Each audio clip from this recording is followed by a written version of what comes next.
अस्सलामुअलैकुम दोस्तों, उम्मीद करता हूँ कि आप सब लोग खैरियत से होंगे। सबसे पहले तो जुम्मा मुबारक।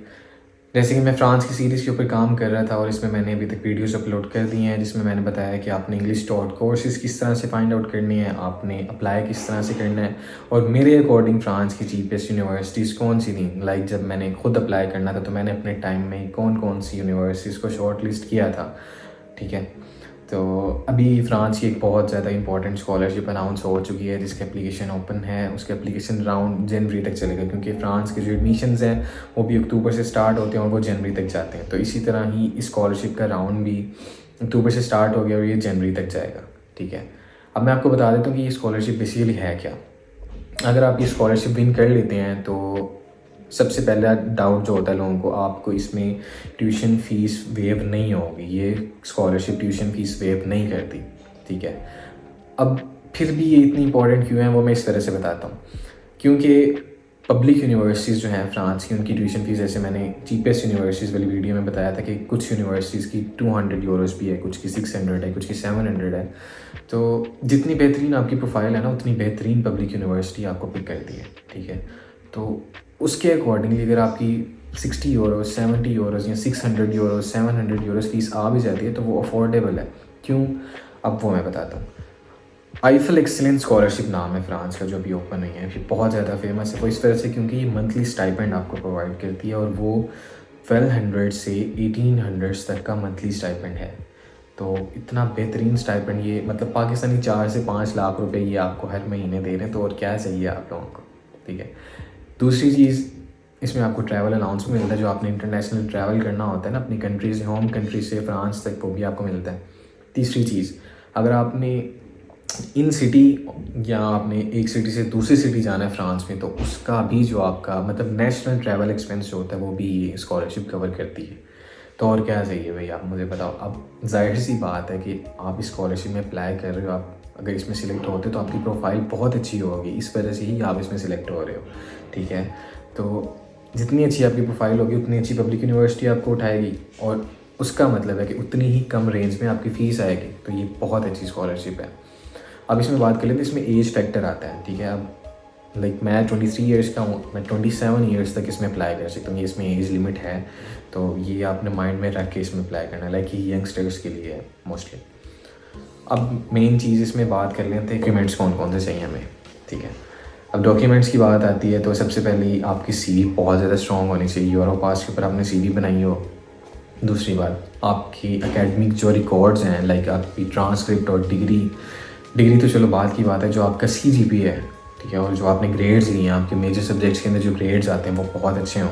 ठीक है, तीसरी चीज़, आपका SOP, स्टेटमेंट ऑफ पर्पस, या जिसको मोटिवेशन लेटर के नाम से भी जानते हैं, वो बहुत अच्छा हो। ठीक है, जितनी बेहतरीन आपकी ये चीज़ें होंगी, उसके बाद वर्क एक्सपीरियंस और एक्स्ट्रा करिकुलर एक्टिविटीज़। और एक और चीज़ मैं स्किप करके, रिकमेंडेशन लेटर, मैंने लास्ट फिनलैंड वाली वीडियो में भी रिकमेंडेशन लेटर्स के ऊपर बात की थी कि वो भी स्ट्रॉन्ग होने चाहिए। अब कुछ बच्चे कहते हैं कि वो जाके सिंपल लेक्चरर्स से बनवाते हैं, तो वो आपकी रिक्वायरमेंट पूरी करते हैं, वो आपकी प्रोफाइल को बेहतर नहीं बनाते। ठीक है, अब नेक्स्ट वीडियो में मैं जिसमें मैं CV और ये सारी चीज़ें कवर करूँगा, उसमें मैं अपना रिकमेंडेशन लेटर भी दिखाऊंगा कि मैंने अपने प्रोफेसर से लिखवाया था और मैंने उनको अपना कंटेंट खुद प्रोवाइड किया था कि आप ये चीज़ें लिख के दें। ठीक है, क्योंकि उन्होंने मुझे बताया था कि भाई ये आउटलाइन होनी चाहिए, मैंने तुम्हें ये सब्जेक्ट्स पढ़ाए हैं, तुमने ये प्रोजेक्ट्स किए हैं, तो उसके हिसाब से लिख के लाना। तो फिर मैंने बैठ के लिखा और AI ChatGPT से मैंने उसको रिफ़ाइन भी करवाया, उसके अकॉर्डिंगली मैंने जाकर उनको कंटेंट बताया और उनसे मैंने लिखवाया। ठीक है, तो इस तरह आपकी ये सारी चीज़ें अच्छी होनी चाहिए, तो फिर ही आपकी प्रोफाइल एक बेहतरीन तरीके से उभर के सामने आ सकती है, बाकी प्रोफाइल्स का वो मुकाबला कर सकती है। क्योंकि ये ओवरऑल द वर्ल्ड ये स्कॉलरशिप है, आप खाली पाकिस्तान से इसमें एलिजिबल नहीं है, पूरी दुनिया इसमें एलिजिबल है। तो इस वजह से आपने हर वो चीज़ करनी है जो आपकी प्रोफाइल को सबसे बेहतरीन बनाती हो।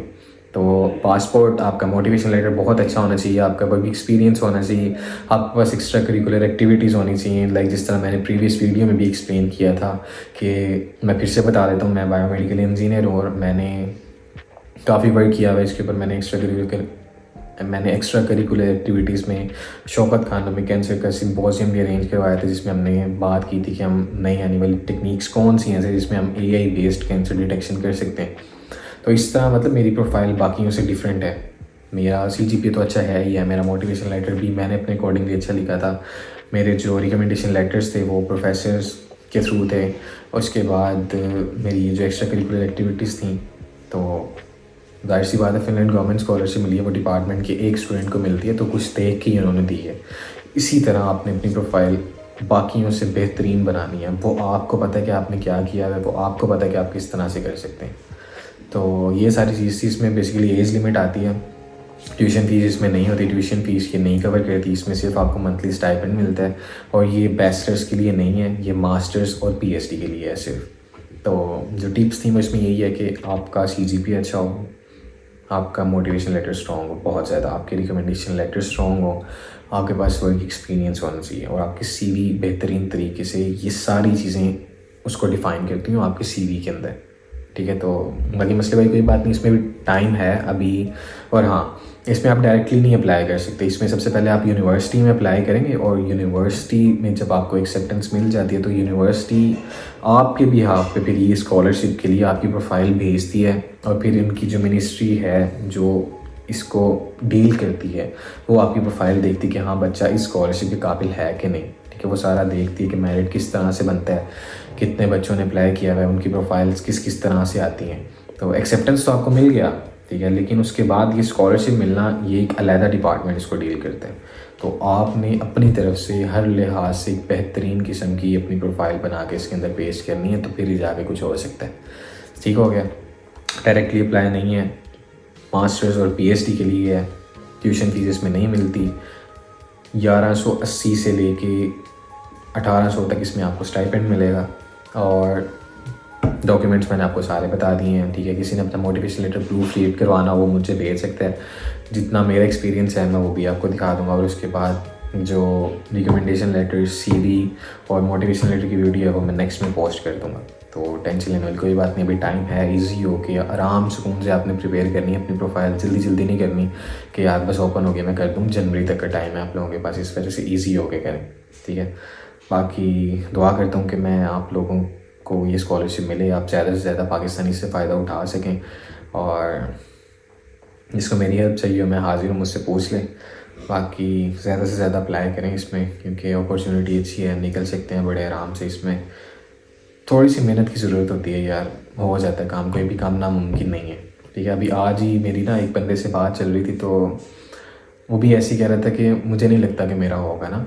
तो मैंने उसको ये कहा था, मैंने कहा यार देखो कि ऐसी चीज़ नहीं होती कि आप ना कर सको। ठीक है, बात ये है कि एक तो आपका फर्म बिलीव होना चाहिए उस चीज़ के ऊपर कि अगर ये मेरे हक़ में बेहतर है ना तो ये होगी। ठीक है, अगर वो आपके हक़ में बेहतर नहीं है ना, आप जो मर्ज़ी कर लो वो चीज़ आपको नहीं मिल सकती। ठीक है, तो आप हमेशा यही दुआ किया करें कि पहला काम है आपका मेहनत करना। अगर आप मेहनत नहीं करोगे तो कुछ भी नहीं मिलना आपको, कुछ अचीव कर ही नहीं सकते आप। ठीक है, आपका काम है कंटिन्यूसली स्ट्रगल करना, और साथ में ये दुआ करना कि अगर ये चीज़ मेरे हक़ में बेहतर है तो ये मुझे मिल जाए। ठीक है, तो अगर वो चीज़ आपके हक़ में बेहतर हुई ना तो वो ऑटोमेटिकली आपको मिलती जाएगी, आपको नहीं पता चलेगा कि आपके रास्ते किस तरह से क्लियर हुए हैं। ठीक है, तो नामुमकिन कुछ भी नहीं है, बस आप दुआ किया करें कि आपके हक़ में ये चीज़ बेहतरीन हो जाए और आपको मिल जाए, बस बात खत्म। आपका काम है स्ट्रगल करना, बाकी खुदा बैठा हुआ है ऊपर, सारे उसके काम है, आप बस स्ट्रगल करें। तो मिलते हैं फिर नेक्स्ट वीडियो में, तब तक के लिए ख्याल रखें, अल्लाह हाफ़िज़।